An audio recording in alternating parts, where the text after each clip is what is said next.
bem? Nosso Mentes em Pauta de hoje segue respondendo as perguntas dos nossos seguidores.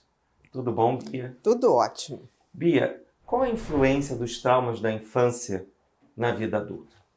Boa pergunta. O pessoal tá se evoluiu puxando. muito agora. O pessoal tá se puxando, tô gostando.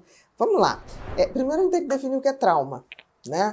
Porque assim, trauma não é uma situação qualquer. Porque tem gente que fala assim, fulano tá traumatizado que os pais se separaram. Se os pais se separaram de uma forma razoável, sem agressividade, sem confusão, sem mesquinharia, sem escândalos, em geral é uma situação chata, mas não é traumática. Porque trauma é algo que, de uma certa maneira, o organismo da gente, o cérebro da gente, nunca esperou viver. Né? Por exemplo, você está passando numa rua e ver alguém se jogar de uma janela, cometer um suicídio, isso é traumático. Porque ninguém imagina, vou sair hoje e vou ver uma pessoa se suicidar. Isso é um trauma. Por exemplo, você ir para uma guerra e você ver uma pessoa explodir ao seu lado, morrer ao seu lado, isso é um trauma. Porque ninguém nasce tipo assim, meu Deus, eu vou para uma guerra para ver alguém explodir do meu lado. Ver alguém morrer na sua frente, exatamente. Né, em casa também. Então, o trauma é sempre uma situação que nos era inimaginável. Então, é uma coisa que é séria, não é uma coisa dificuldade da vida. Porque, assim, tem coisas que são dificuldades da vida que a gente vai passar. São chatas, mas não são traumáticas. Então, eu diria o seguinte, que traumas infantis vão marcar realmente a vida de um adulto quando esse trauma for realmente intenso. O que é um trauma intenso para uma criança? Primeiro, a perda repentina de uma pessoa que a gente chama ali de um cuidador, né, direto. Pai, mãe, avô, avó, até uma babá muito querida. Sim. Porque a criança não entende como aquela pessoa some da vida. Bichinhos. Perda de bichinhos, no sentido, assim, bichinho de estimação, de forma traumática. Porque as famílias, às vezes, eu já peguei paciente, Bia, de falar assim, o cachorrinho dele morreu, quando ele acordou, a gente já tinha sumido, falou que ele fugiu. E aí é muito ruim, porque assim, o que a criança acha? Que o cachorro não gostava dele.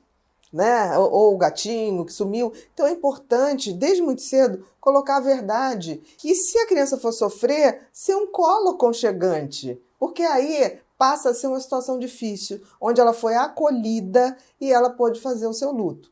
Agora, essa perda, que às vezes pode acontecer, né? De um parente, de um pai, de uma mãe, ou de um avô, de uma avó, de uma forma repentina, mas é importante que se fale, olha, aconteceu uma coisa muito chata, mamãe também está muito triste, papai, vai doer muito, mas a gente tem que seguir a vida, a gente vai estar aqui sempre junto. Quer dizer, é importante que dê essa segurança para a criança.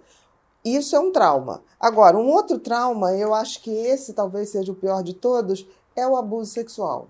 Eu acho que uma criança que sofre abuso sexual e não é detectado precocemente, ou seja, a coisa vai se repetindo, é uma das situações traumáticas mais desgastantes.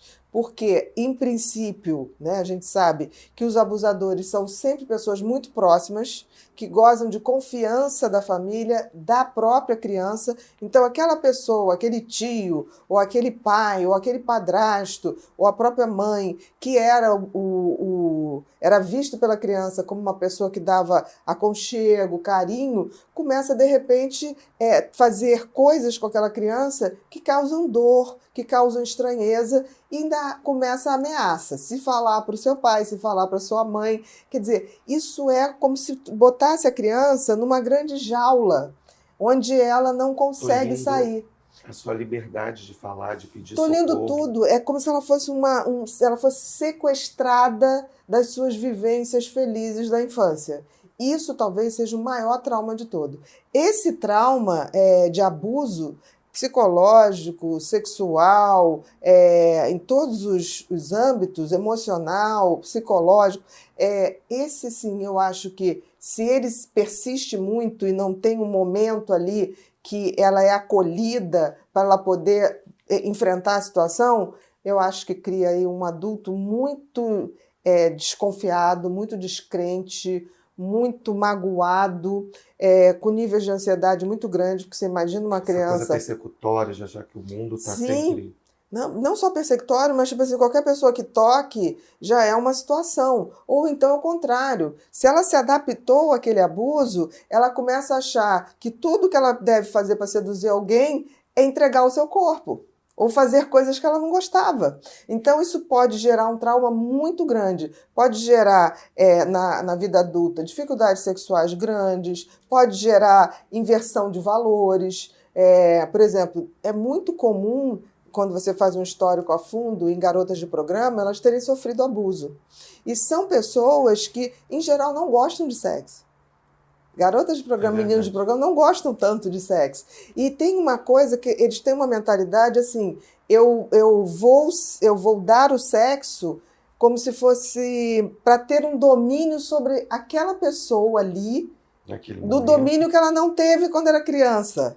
Então, assim, talvez esse seja a coisa mais traumática e que nunca fica sem consequência. Então, são pessoas que têm muita culpa, são pessoas que desenvolvem, por exemplo, uma sensação de não ser uma pessoa bacana, uma sensação, tem muitos pensamentos como se fosse assim, de sujeira, muitos desenvolvem até comportamentos de limpeza excessivo, de arrumação excessiva, como se fosse organizar aquilo, né, aquela bagunça traumática, então, e que vai evoluir para a depressão.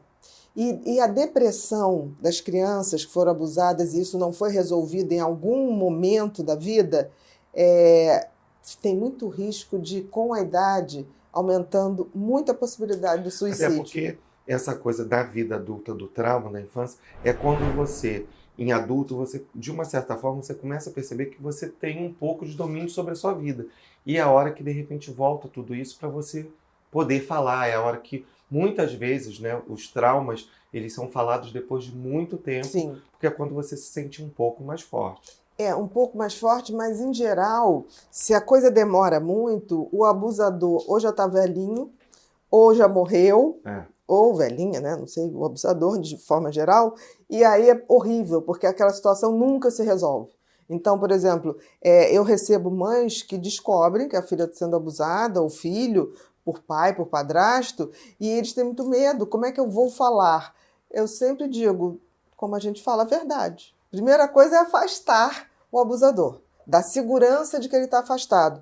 E depois é ter uma conversa franca, eu já tive várias com as crianças, é muito difícil para elas falarem, início de adolescência, eu pego muito no início da adolescência, mas é tão libertador, porque essas crianças vão adoecendo aos poucos. Né? Essas crianças vão tendo somatizações muito grandes e que se leva isso para a vida adulta, fica muito mais difícil de resolver. E traz problemas nos relacionamentos afetivos, né? no trabalho, na relação tudo, com qualquer ser humano, né? Com qualquer ser humano. Aí começa a ter problema com professor ou professora que lembre o abusador, né?